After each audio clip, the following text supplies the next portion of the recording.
Best player you've played against or with? This is an interesting one now. Best player I've played against. There's a fella now who's in the news this week. His name's Aaron Connolly, and I played against him down at the Kennedy Cup. He was playing from Galway as a striker, and he's currently playing with Brighton's under-23s, and he's my age, and apparently he's ripping it up, and they're really starting to consider him for the national team now. So, I mean, he's fucking absolutely killing it at the minute, and was very good. Boys and girls, it has been a mad week. It really has been a mad week of football. Hello guys, how are we getting on? My name is Aaron Kelly. You're very welcome back to another episode of the Premier League Verdict. And usually the last couple of weeks I've just been talking about Chelsea, but I think this week it's fair to say there's a lot more stuff to talk about than usual. We're going to start off at the top of the table where Liverpool are now 8 points clear at this stage at the beginning of October. It's been an incredible start to the season from them. They remain on a 100% record after they beat Leicester by 2-1 at Anfield on Saturday, and it was a 95th minute winner from James Milner after Sadio Mane went down in the box under a tackle from Mark Albrighton. Milner stuck it away and Liverpool took the 3 points. There was a lot of controversy about the penalty that was given. A lot of people reckon Mane dived, and a lot of people have been having their say on it. Gary Lineker being one in particular, who got a fair amount of hate for his particular opinion towards the incident. But what do I think? I think it's soft. I do think it's a very soft penalty.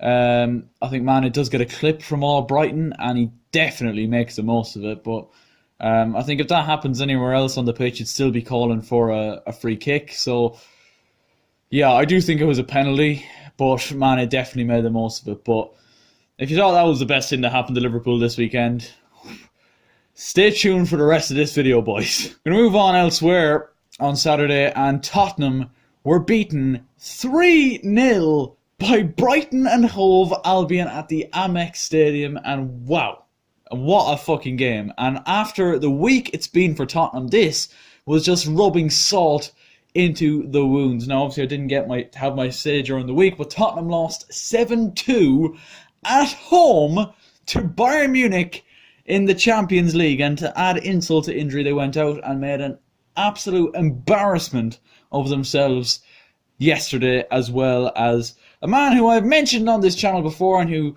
you know, I'll have already showed the clip in the intro, Aaron Connolly. There was a question in the Q&A back when I did that back in sort of November. It was actually close enough to around this time last year. But Aaron Connolly, right? The question was best player you've played with / against. I said him, and at the time a lot of people didn't know who he was, and he's now broke through at Brighton this season. He played last week against Newcastle, very nearly scored against Newcastle last week in his debut, and yesterday he scored twice and has just been called up to the Irish senior squad. An incredible achievement, so big congratulations to Aaron Connolly. Absolutely fantastic news. And that second goal where he turns inside Alderweireld and finishes it. It's an absolutely brilliant goal. Neil Maupay gave Brighton the lead before a brace from the Galway man was the difference between Graham Potter's Seagulls and Pochettino's bag of shit that he has at Tottenham at the minute. Because that's what it is. There's not many other ways to phrase it, to be honest. But yeah, we're going to move on to today now. And the rest of the so-called top 6 all in action today. Arsenal beat Bournemouth by 1-0. David Luiz getting his very first goal for the club. It was a shaky enough Arsenal performance, but they managed to pull through and get an important 3 points to take them up to 3rd in the Premier League table. Manchester City, I think they might have only lost once or twice last season in total of the whole season, have already lost twice, having lost their second game of the season, a rare one at home as well, 2-0 to Wolves, thanks to 2 late goals from Adama Traore. And because of that, Liverpool now 8 points clear at the top of the table. An incredible result for Wolves, who have been struggling recently, and largely down to their involvement in the Europa League, which is understandable. We've seen it so many times that teams who aren't used to playing in the Europa League, now are in the Europa League, and as far as Wolves go, they've made it, as far as the group stage as well. Their league form tends to suffer as a result, and so far this season that's been the case for Wolves. We've seen it with Burnley last season as well. But what an incredible result. And our teams now finally, after 2 seasons of Man City being champions, finally didn't know how to play against Pep Guardiola's Manchester City. Their flaws, even though there's not many of them, are their flaws being exposed. Now, obviously, they have a lot of players injured at the minute, Manchester City, so I wouldn't say it's that big a deal at the minute. And obviously, Liverpool were 7 points clear at Christmas last year, so by no means is this title race done and dusted. I can tell you that. Man City it's fairly unlikely that they are going to go through another sticky spell like this one at all over the course of the rest of the season. I just can't see it happening. Are they even going to lose any more games? You'd question it. But they have a lot of players injured at the minute, and they have a couple of tough games coming up as well. Laporte is out for an extended period of time. John Stones was out as well today, and was out last week as well. So, it's tough times. Bernardo Silva could be getting a ban over the whole controversy, the racism controversy he's going through at the minute with Benjamin Mendy, and the jokes, quote unquote jokes, that were made towards him. But yeah, Man City are rocked at the minute, and it's going to take. I think we're going to finally see the character of Pep Guardiola's men. So far under his reign, his first season aside, we've seen Man City just being absolutely incredible, battering teams. We've seen it with Watford recently, obviously, but we've seen just their quality shine through, and there's not been too many occasions where they've gone through a really sticky patch and have really had to dig in and show their character, but now they're going to have to do that. It's October, and they're already 8 points behind Liverpool, and, you could say, as I've said about, Liverpool being 7 points clear at Christmas last season, they've even more time now to recover, but the way Liverpool are going, they're not even playing particularly well and still getting results. They look like a formidable force, Liverpool, at the minute, and you'd question who's going to beat them. You really would, but it's all very, very intriguing nonetheless. Now we're going to move on to Manchester United. They have just lost 1-0 to Newcastle United at St James's Park. Matthew Longstaff, the 19-year-old, thrown in by Steve Bruce today for this game, alongside his brother Sean in the centre of the Newcastle midfield, ran the show. Absolutely incredible. And what a goal he got. Jethro Willems pulls it back to the edge of the box, and he fires it low to De Gea's right-hand side into the bottom corner. And it wasn't his only chance he had in the game. He had a fantastic volley. He was very unlucky to miss in the first half as well. But Newcastle, incredible, unbelievable, and I think this could be a big, big turning point for Steve Bruce. Obviously, they were humiliated last week at Leicester, and there's been so much criticism, and he's had so many doubters, hasn't he, Steve Bruce? And I think finally now it might be a turning point where the fans start to accept him and accept that the Benitez era is gone, it's finished, and they have to look forward to the future. But incredible. The two Longstaffs in the middle today were absolutely brilliant. San Maximin was unbelievable for Newcastle. What a player he looks to be. Jethro Willems was a real, he really made it difficult for Diogo Dalot at right back. He was always overcrowding on that left-hand side. But what an extra Man United. I mean, they've still not won an away game in the Premier League since that famous night in Paris in one of Ole Gunnar Solskjaer's first games, and one of the games that, well, the game, perhaps, that made Ed Woodward give him the job.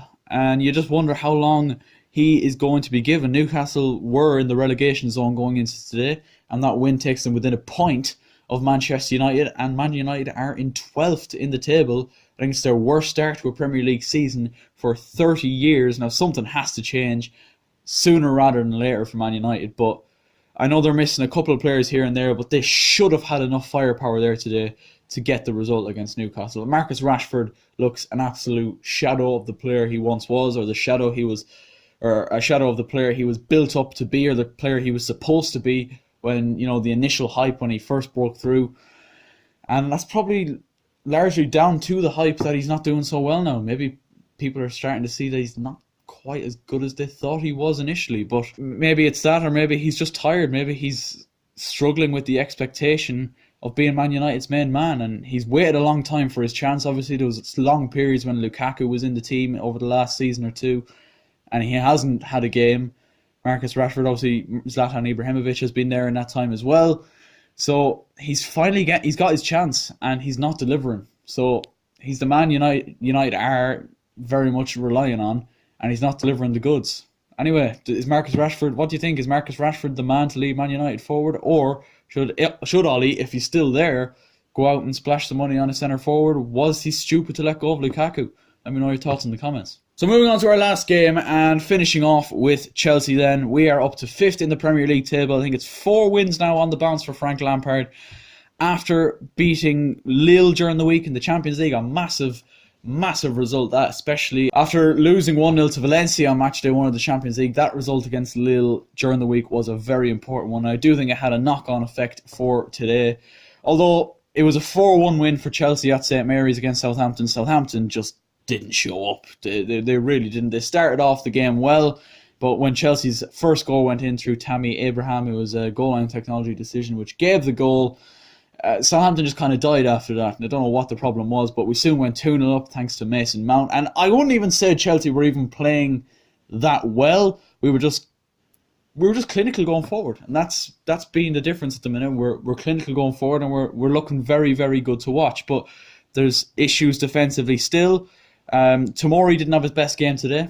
I will say that. He was alongside Kurt Zouma in the back four. Callum Hudson-Odoi started as well today, but sticking with the defence, Tomori didn't have his best game today. There was a few times where he could have moved the ball on quicker, times where he gave Southampton players, too much of a chance to get a goal. There was one right at the end of the half where Danny Ings gets in, where Tomori lost it, and only for some brilliant defending, last-ditch defending from Jorginho to keep it off the line, it would have been 2-2, and at that stage, Southampton had just pulled one back through Danny Ings. It could have been a different game. Southampton could have come out a completely rejuvenated side in the second half. But it was 3-1 then, just before half-time, when N'Golo Kante's shot was deflected in off Pierre-Emile Højbjerg. And that goal was definitely needed, I do think. I think we needed to get that goal. It was important. It was coming up to half-time as well. Southampton were starting to show a little bit more going forward. Danny Ings was looking lively. Shane Long wasn't giving us a minute's peace on the ball at the back. And I do think we needed that goal. And it was a lucky goal, but definitely one that we needed, and one we certainly just happily take, to be honest, at that point. Second half then, and Chelsea, I think this is where the experienced players really came to the fore in the second half. The likes of Jorginho, Kante, Marcus Alonso I thought was very good at left back today, and he has been the last couple of weeks, but I think the experienced players, and Willian as well, was excellent today.